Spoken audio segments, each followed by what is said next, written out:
Hey guys, in this video we're going to talk about Istanbul, the most populous city in Turkey. It became so important throughout history because of its strategic position on the historic Silk Road connecting Europe and the Middle East. It has a long history that spans the rise and fall of the world's most famous empires. Because of its size, Istanbul extends into both Europe and Asia, while Ankara, another large city in Turkey, was chosen as the new Turkish capital after the Turkish War of Independence. Istanbul has maintained prominence in geopolitical and cultural affairs. Today the city's economy is responsible for 27% of Turkey's GDP. As expected for a city of such size, Istanbul has a diverse industrial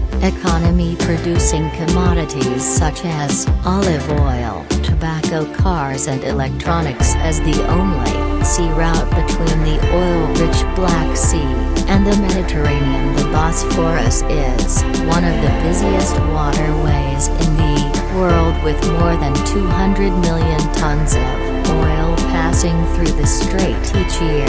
Istanbul was hit hard by the 2018 Turkish currency and debt crisis. As of August 2018, almost one-third of office space in Istanbul was vacant. What's the average salary today? Well, according to Number Owens, just $430. Of course, skilled professionals like doctors and engineers can earn as much as $1,600 a month. In 2016, the city had 26 billionaires, down from 36 in 2013. Tourism is a very important part of the economy. Approximately 12.5 million visitors arrived in Istanbul in 2015, making this city the world's fifth most popular tourist destination. But in 2016,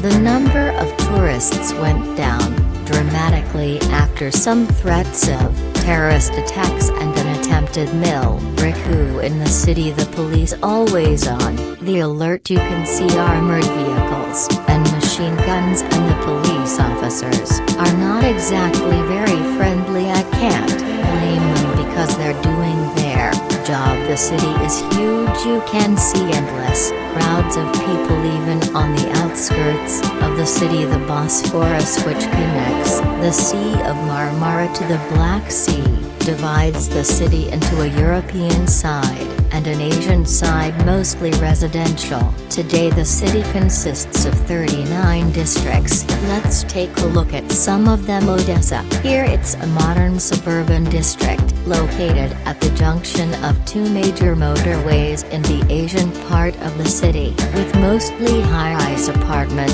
blocks and a few skyscrapers. There now developing 18,000 more skyscraper condominiums for 80,000 people with higher incomes. There are also headquarters and offices of companies here, and facilities such as tennis courts, gyms and movie theaters. For now, choices of public transportation here are very limited, and car is your best choice. The Metro line is already on the way. Box 11. It's a large middle-class residential suburb on the European side with more than 570 residents. There's a busy highway running through the district from the airport all the way to the Asian part and the metro line, and a lot of small parks and big shopping centers. The traffic gets pretty congested though, especially during rush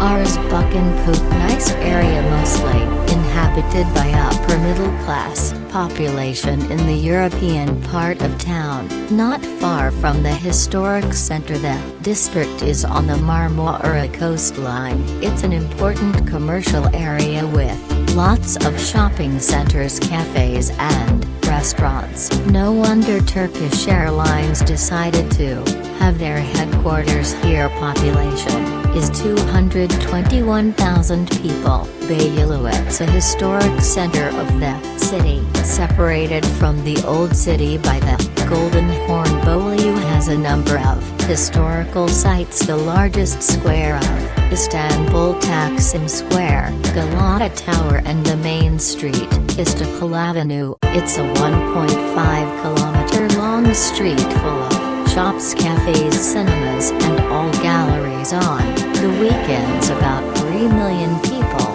visit this area. The Fotik district that corresponds to what until the Ottoman conquest in 1453 was the whole city of Constantinople. Today it's a predominantly working-class district, and that's the place where major sites are located in Süleymaniyye Mosque, Sultan Ahmed Mosque, or the Blue Mosque, Hagia Sophia, and also there is a number of very important architectural structures, like the Valence Aqueduct across the Auditory Boulevard and the new mosque that dominates the waterfront by the Galata Bridge. Istanbul has numerous shopping centers, from the modern to the historic, like the Grand Bazaar, which has been in operation since 1461, one of the world's oldest and largest covered markets for many tourists. This is the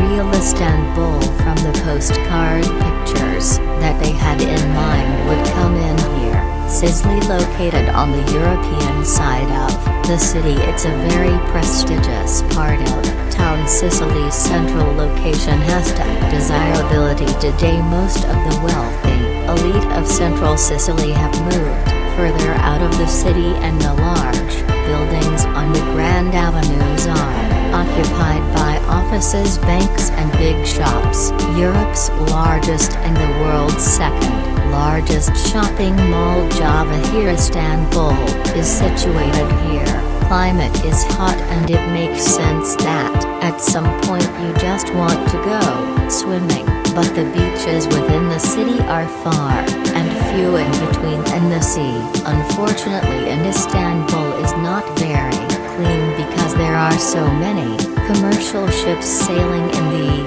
Bosphorus and the Sea of Marmara. Istanbul residents themselves prefer to take their vacations in the resort city of Antalya, and that says a lot. Winters in Istanbul are not very comfortable. Temperatures range from 3 to 9 Celsius, and sometimes it snows. There are a lot of development projects going on in the city right now. Residential blocks of any choice, from ultra-luxury to budget. The skyline of the central part is a combination of low-rise old buildings and new skyscrapers. In October 2018, a brand new airport will be opened. They claim it's going to be one of the biggest in the world, if not the biggest, and it will have a passenger turnover of 150 million passengers a year. Sounds pretty ambitious, right? Despite having good roads and lots of bridges and tunnels, traffic here still gets congested in the evening, and the sounds of horns can be heard frequently. Turkish drivers can be very emotional. Tough situation with parking. Unless you want your car towed away, you better watch where you park. Around to the car in Istanbul is an adventure, and it's not for everybody.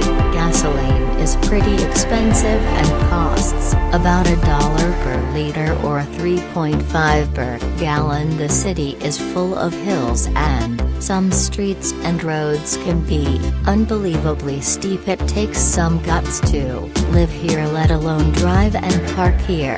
Just take a look. More than 90% of populations are Muslim. You will hear us on our call to prayer several times a day. It lasts about 3 to 5 minutes, and you'll see some people go off to the mosque. But if you're a non-Muslim tourist, you don't need to do anything differently. Turkish Sakiya government outlawed the headscarf for civil servants in public universities in 1980, citing the need for the separation of state and religion, but in 2011, Turkish government lifted the ban and now you have some liberal neighborhoods and some conservative neighborhoods where you will see more people walking, covered for the last 20 years that religion has been playing a more important role in the society. Turks don't seem to be friendly at first sight, but once you start the conversation,